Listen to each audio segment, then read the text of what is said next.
एक गांव था माधोपुर, जहां पर एक मोटा सेठ रहता था, जिसको गांव में सब गेंदा सेठ कहकर बुलाते थे।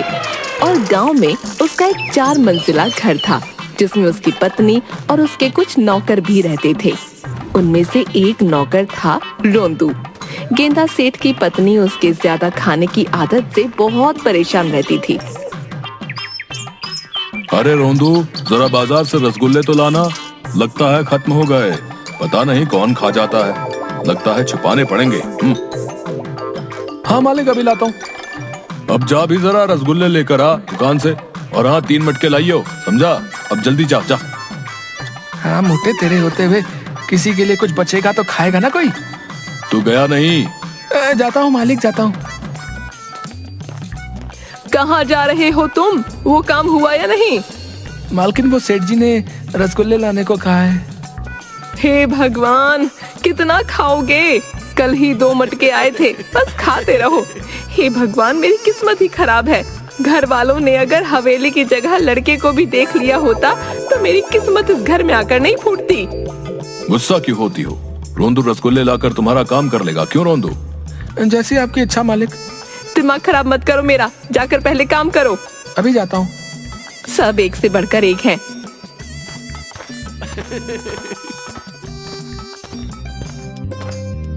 तभी वहाँ एक आदमी आता है रसगुल्ले लेकर। सेठ जी नमस्ते। अरे रघु, क्या बात है, आज इधर कैसे आना हुआ? जी, मेरी बिटिया की शादी होने वाली है, उसी का शादी का कार्ड लेकर आया हूँ। बेटी की शादी कहाँ की है? सुना है लड़का सरकारी नौकरी करता है। जी, सेठानी पास ही के गांव में रिश्ता तय किया। ये लीजिए रसगुल्ले, और ये रहा मेरी बिटिया का शादी का कार्ड। आप सब जरूर आना, और गेंदा सेठ जी आप भी आना। गांव वाले कहते हैं कि आप किसी की भी शादियों में नहीं जाते, लेकिन आप हमारी बिटिया की शादी में जरूर आना। अब मैं चलता हूँ। अच्छा। वो गया नहीं कि तब तक सेठ जी ने रसगुल्ले खाना शुरू भी कर दिया।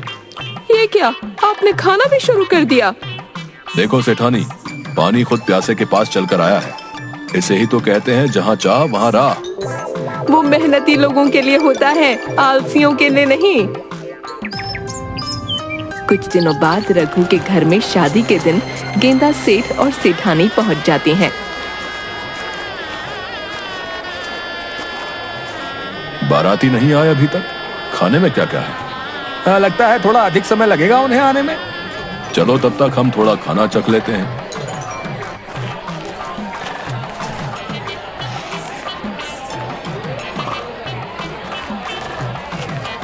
कितनी पूरी खाएंगे गेंदा सेठ जी? आदमी 2-3 पूरी डालता है। इतना काफी है। अरे और डालो भाई, शादी के घर में कंजूसी नहीं करते, समझे? उसने थोड़ी और पूरियां डाली। अरे और डालो भाई।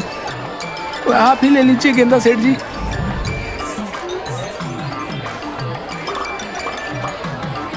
लड्डू भी लीजिए गेंदा सेठ जी। अरे अरे और लड्डू डालो जरा, चखो तो सही कैसे लड्डू बनाए हैं हलवाई ने। ये कैसी कंजूसी कर रहे हो? अपनी जेब से थोड़ी ना दे रहे हो, जो तुम्हारे हाथ कांप रहे हैं। डालो भाई। धीरे धीरे गेंदा सेठ सारा खाना खा गया।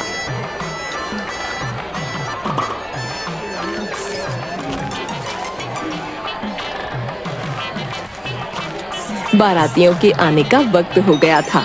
रघु को लोगों ने बताया कि गेंदा सेठ जी सारा खाना खत्म कर चुके हैं।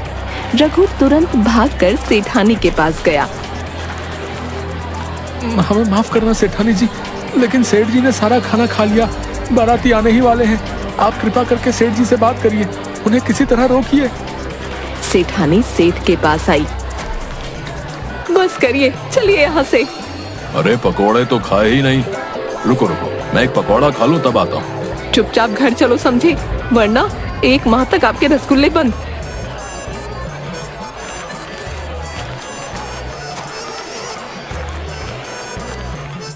सुबह पूरे गांव में गेंदा सेठ के चर्चे हो रहे थे। 2 औरतें आपस में बातचीत कर रही थीं। तूने देखा, कल गेंदा सेठ पूरे बारातियों का खाना खा गए। क्या बोल रही है तू? सच में सारा खाना खा गए? यार तुझे भी होना चाहिए था वहाँ। तुझे पता है उनके जाने के बाद सब जोर जोर से हंस रहे थे और सब जगह एक ही बात चल रही थी, इतना खाना भला जाता कहाँ है। तभी सेठानी वहाँ से गुजर रही थी। नमस्ते सेठानी, मैंने सुना कल गेंदा सेठ जी पकौड़े नहीं चख पाए। दोनों हंसने लगे। सेठानी गुस्से में चली गई।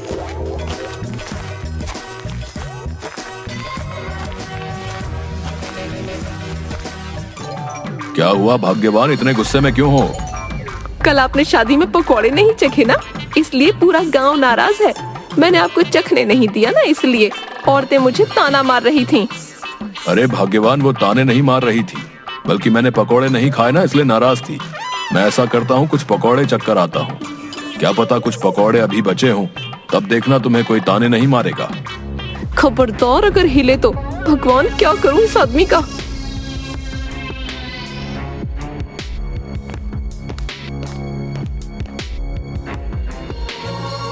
हे प्रभु, कैसे करके इस आदमी को सुधारो। इनकी वजह से तो मैं मुंह दिखाने लायक भी नहीं बचूंगी। सेठानी नौकरों को बुलाती है। सुनो, आज के बाद कोई भी सेठ जी की मदद नहीं करेगा जब तक मैं ना बोलूं, समझे? जी मालकिन। अब आएगा मजा। इस मोटे ने मुझे बहुत दौड़ाया है, अब मेरी बारी। सेठ जी की जरूरतों वाली सारी चीजों की सूची बनाओ और जिस चीज की जरूरत जितनी ज्यादा है उसे उतना ही दूर रखो। और आज के बाद कोई भी मिठाई गेंदा सेठ जी के हाथ में लगने ना पाए, समझ गए सबके सब? जी। गांव के सारे दुकानदारों को कह दो कि कोई भी गेंदा सेठ जी को कुछ खाने को नहीं देगा, वरना मैं हमेशा के लिए गेंदा सेठ जी को उनके घर भेज दूंगी, तब खिलाते रहना। आज के बाद आप अपने काम खुद करेंगे। आज के बाद आपको केवल सात्विक भोजन ही मिलेगा। आपको रोज सुबह उठकर सबसे पहले आंगन के 3 चक्कर लगाने होंगे। उसके बाद बागान के सारे फूलों में पानी डालना होगा। आखिर में खुद के लिए तालाब से पानी भर के घर लाएंगे। अब चाहे आपको पीने के लिए पानी चाहिए या नहाने के लिए, उसका इंतजाम आपको खुद करना होगा। या तो आप एक ही बारी में अपने लिए बहुत सारा पानी भर के ले आइए, या तो पूरे दिन भर तालाब के चक्कर काटते रहिए। मुझे नहीं पता, पर आपकी मदद कोई नहीं करेगा। इसलिए ये बात ध्यान रखना। इन सब के बाद आपको खाना मिलेगा और शाम को आप रोंदू के साथ टहलने जाएंगे। चालाकी करने की कोशिश मत करना, रोंदू 24 घंटे आपके साथ रहेगा। और अगर मुझे गलती से भी पता चला कि आपने कुछ ऐसा काम किया जो आपको नहीं करना चाहिए था, उसके बाद भूल जाना कि मैं आपको खाना भी दूंगी या किसी को देने दूंगी। आपके पास पैसे तो होंगे, पर आप उसका इस्तेमाल नहीं कर पाओगे, इसलिए मेरी हर बात का ध्यान रखना। अभी आपने खाना खा लिया? नहीं। ये अच्छी बात है। चलिए आज से ही शुरू करते हैं, आइए। गेंदा सेठ आंगन के 3 चक्कर लगाने लगता है। सेठानी के सामने वो 2 चक्कर लगाता है। इसके बाद सेठानी चली जाती है। तीसरे चक्कर के समय गेंदा सेठ जी रोंदू को कहते हैं, सुन रोंदू, सेठानी को बोल देना कि मैंने 3 चक्कर मारे, समझ गया ना?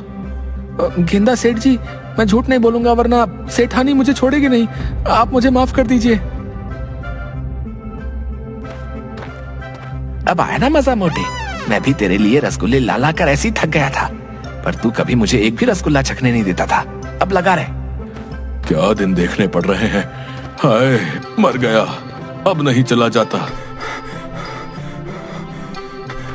सेठ मरते मरते तीसरा चक्कर भी लगा देता है। इसके बाद गेंदा सेठ जी फूलों में पानी देने लगते हैं। वो सभी फूलों में धीरे धीरे पानी डाल रहे होते हैं। हाय, मेरी कमर टूट गई। ऐसे ही चलता रहा तो मैं पागल हो जाऊंगा। मुझे भूख लगी है, मुझे खाना दे दो। ये तो सही मौका है भाई।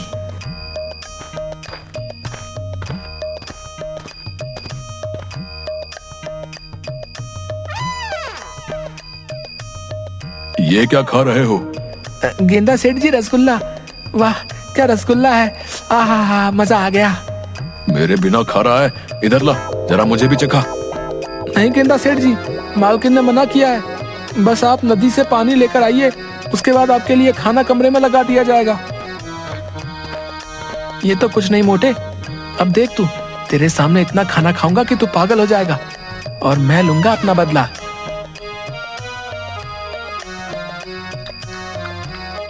सेठ रोते रोते 2 मटके लेकर नदी के पास पहुंचता है।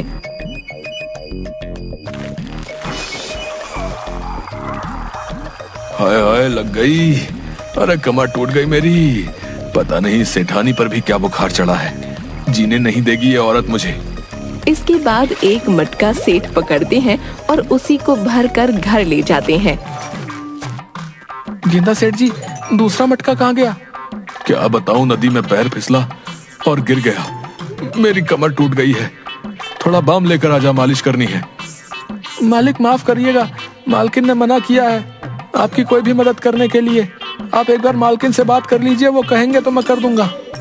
सही कहा है किसी ने, ऊपर वाला जब भी देता है छप्पर फाड़ के देता है।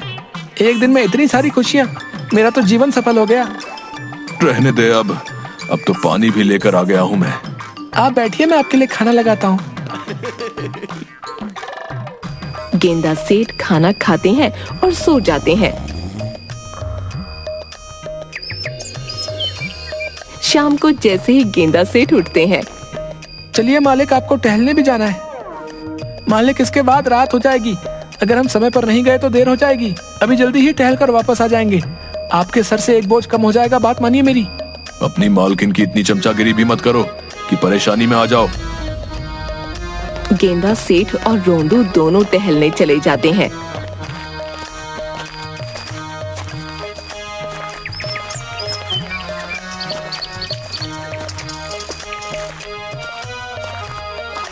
क्या हुआ गेंदा सेठ जी, कहाँ जा रहे हो? जी कहीं नहीं, बस थोड़ा टहल रहा हूँ। जरा सा मोटा हो गया हूँ ना, तो बीवी को रास नहीं आ रहा हूँ, इसलिए टहलने भेजा है मुझे, ताकि थोड़ा सा वजन घटा सकूं। ये थोड़ा सा है, इतना मांस अगर मेरे पर लग जाए तो मेरे जैसे 3 लड़के अच्छे खासे हट्टे कट्टे बन जाएं। ठीक है, आप जाइए। बहुत बढ़िया, बहुत बढ़िया। गेंदा सेठ जी, लगे रहो, मुझे विश्वास है आप इस जन्म में तो क्या, अगले जन्म में भी अपना वजन कम नहीं कर सकते हो। हाँ। इसके बाद रोंदू और गेंदा सेठ जी दोनों के दोनों घर वापस लौट जाते हैं। अरे भूख लग रही है, क्या खाऊं? रसोई घर में चला जाता हूँ, वहां तो पक्का कुछ खाने के लिए रखा होगा।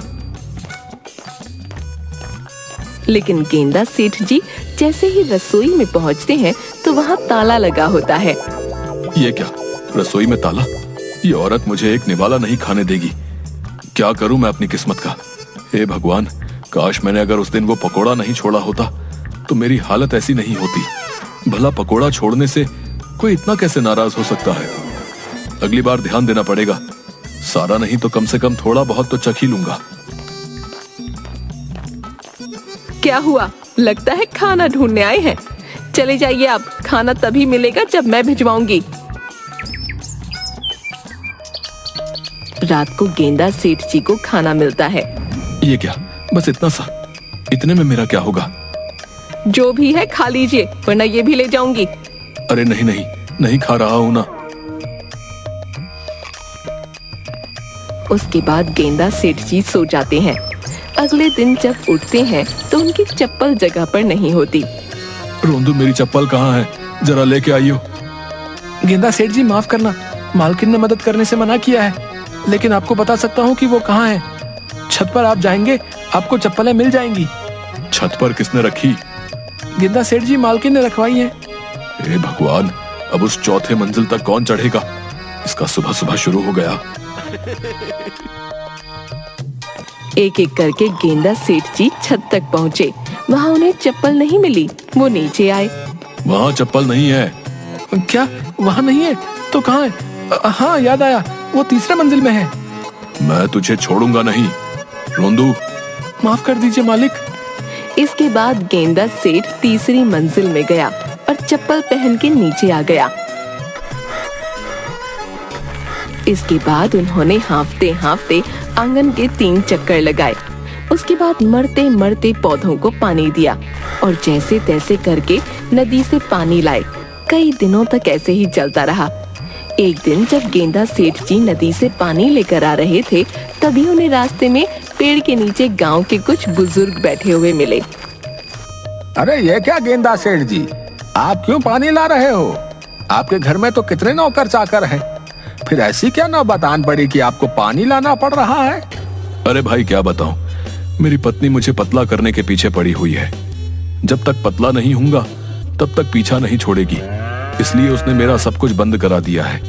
जब तक काम ना करूं तब तक खाने को नहीं देती। अच्छा ये बताओ भाई, गांव में किसी की शादी नहीं हो रही क्या? हो रही है ना, बिल्कुल हो रही है। अरे वो अपना राजेश है ना, उसके बेटे की शादी हो रही है, तो रात्रि भोज का आयोजन है वहाँ। अच्छा ये तो बढ़िया है।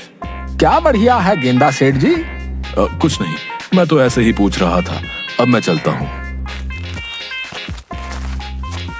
अरे तुमने उसे क्यों बताया? तुम्हें पता नहीं उसने क्या किया था? अरे भाई उसने जो भी किया था, कितने समय तक उन बातों को याद करते करते हमने आनंद लिया है। अब तो कुछ बात करने के लिए भी नहीं है। ये वहां जाएगा तो पक्का कुछ ना कुछ होगा। इसी बहाने कुछ बात करने के लिए नए नए चटकारे मिल जाएंगे। क्यों, सही कहा ना? तुम भी ना भाई, कसम से पता नहीं किस मिट्टी के बने हो। अब तो बस रात होने का इंतजार है। रात होते ही बढ़िया बढ़िया खाना मेरा इंतजार कर रहा होगा। अब तो रहा भी नहीं जाता। ऊपर वाले तेरा बहुत बहुत शुक्रिया। भगवान करे हमारे गांव में शादियां होती रहें। रात होती है। गेंदा सेठ जी शादी में पहुंच जाते हैं। अरे वाह, आज तो बहुत कुछ खाने को मिलेगा। गेंदा सेठ मन ही मन खुश होने लगते हैं। तभी राजेश की नजर गेंदा सेठ जी पर पड़ती है। राजेश तुरंत सेठानी के पास जाता है। सेठानी, वो गेंदा सेठ जी आए हैं, अब बचा लीजिए हमें, वरना हमारा भी रघु की तरह सबके सामने बहुत अपमान होगा। अब आप ही हैं जो कुछ कर सकती हैं। सेठानी तुरंत गेंदा सेठ के पास जाती है। आप यहाँ क्या कर रहे हैं? वो तो मैं राजीव के बेटे और बहू को आशीर्वाद देने आया था। मैं दे दूंगी आपके हिस्से का आशीर्वाद। जाइए यहाँ से, वरना आपके रसगुल्ले बंद। अरे नहीं नहीं, मैं जाता हूँ ना। जब देखो रसगुल्ले की धमकी देती रहती है। रोंदू, छोड़ कर आओ इन्हें। जी मालकिन। गेंदा सेठ जी चलिए। आज तो मोटे की किस्मत ने भी मोटे का साथ नहीं दिया। सेठानी घर आके, आप वहाँ क्यों गए थे? इतना सब कुछ करने के बाद आपका मन नहीं भरा? आज से आप सिर्फ 2 वक्त का खाना ही खाएंगे। अगले दिन जब गेंदा सेठ पानी भरकर वापस आ रहा था, तब उसके पीछे एक कुत्ता पड़ गया।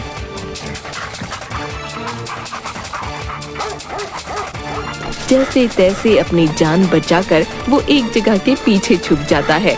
हे प्रभु, ये कैसी मुसीबत सर पर पड़ गई। अब घर कैसे जाऊं? एक काम करता हूँ, जब तक ये कुत्ता चला नहीं जाता यहीं छुपकर बैठा रहता हूँ। कुत्ता जैसे ही सूंघकर गेंदा सेठ के पास पहुँचने वाला होता है, अचानक कुछ बच्चे कुत्ते को अपने पास बुला लेते हैं।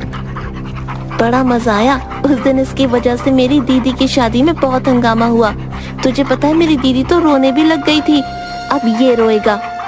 मुझे लगता है इतना काफी है। आज के बाद क्या पता सुधर जाए, और नहीं सुधरा तो हमारा कुत्ता है ना। ये सब सुनकर गेंदा सेठ को बहुत बुरा लगता है। उनके जाने के बाद गेंदा सेठ घर की तरफ चल रहा होता है। मैंने ये सब ठीक नहीं किया। मेरे खाने की इसी गंदी आदत की वजह से एक लड़की को कितना कुछ सहना पड़ा। उसकी जिंदगी के इतने अच्छे दिन, पर मैंने उसे अपनी इस हरकत की वजह से कितना दुख पहुंचाया। गेंदा सेठ दुखी मन से घर पहुंच जाते हैं। उसने सेठानी को बुलाया और रोंदू को कहा, रोंदू जाओ और रघु को बुला कर लाओ। क्या बात है, आप इतने दुखी क्यों हैं? मुझे बहुत ही ज्यादा बुरा लग रहा है। मेरे इतना ज्यादा खाने की वजह से रघु की कितनी बेइज्जती हुई होगी। मैंने सिर्फ अपना सोचा। मैंने ये तक सोचना जरूरी नहीं समझा कि ये शादी का घर है और बाराती आने वाले हैं। उन सब के खाने के लिए भी चीजें होनी चाहिए, लेकिन मैंने सिर्फ अपना सोचा। कोई बात नहीं, अब आपको अपनी गलती का एहसास है तो इससे बेहतर क्या हो सकता है। मेरी इस गलती के लिए सिर्फ मेरा ये एहसास करना काफी नहीं है। मुझे रघु से माफी मांगनी होगी। थोड़ी देर में वहाँ रघु पहुँचता है। रघु, मुझे माफ कर दो। उस दिन मेरी वजह से तुम्हें कितना कुछ सहना पड़ा होगा। तुम अपनी बिटिया को कहना कि आज से लेकर जब तक मैं जीवित हूँ तब तक उसे अगर कोई भी परेशानी हो तो वो मेरे पास बेझिझक आ सकती है। उसकी हर जरूरत का ध्यान मैं रखूंगा। और तुम ध्यान रखना, अगर उसके ससुराल वाले उसे तंग करते होंगे तो मुझे बताना, मैं बताऊंगा उन्हें। आपका बहुत बहुत शुक्रिया सेठ जी। इसके बाद रघु चला जाता है। इन सब के बाद गेंदा सेठ सुधर गए थे। अब वो रोज सुबह अपनी दिनचर्या पूरी करते और सात्विक भोजन ही ग्रहण करते। कुछ समय पश्चात गेंदा सेठ जी का वजन भी घटने लगा। ये लीजिए आपके प्यारे रसगुल्ले। गेंदा सेठ उनमें से एक रसगुल्ला निकालता है और खा लेता है। ये क्या, आपने सिर्फ एक ही रसगुल्ला उठाया, बाकी नहीं खाने? अगर बाकी भी खा लूंगा तो खुद पर नियंत्रण नहीं रख पाऊंगा और फिर से मैं वही गलती नहीं दोहराना चाहता। आज के बाद आप वो दिनचर्या छोड़ दीजिए। अब आपका जैसा मन है आप वैसे रह सकते हैं। नहीं, उस दिनचर्या की वजह से मैं अब अच्छा महसूस करता हूँ, इसलिए तुम चिंता मत करो। मुझे वो सब करने में कोई दिक्कत नहीं है। हाँ, लेकिन पता नहीं कब तक अपनी चटोरी जीभ पर काबू कर पाऊंगा।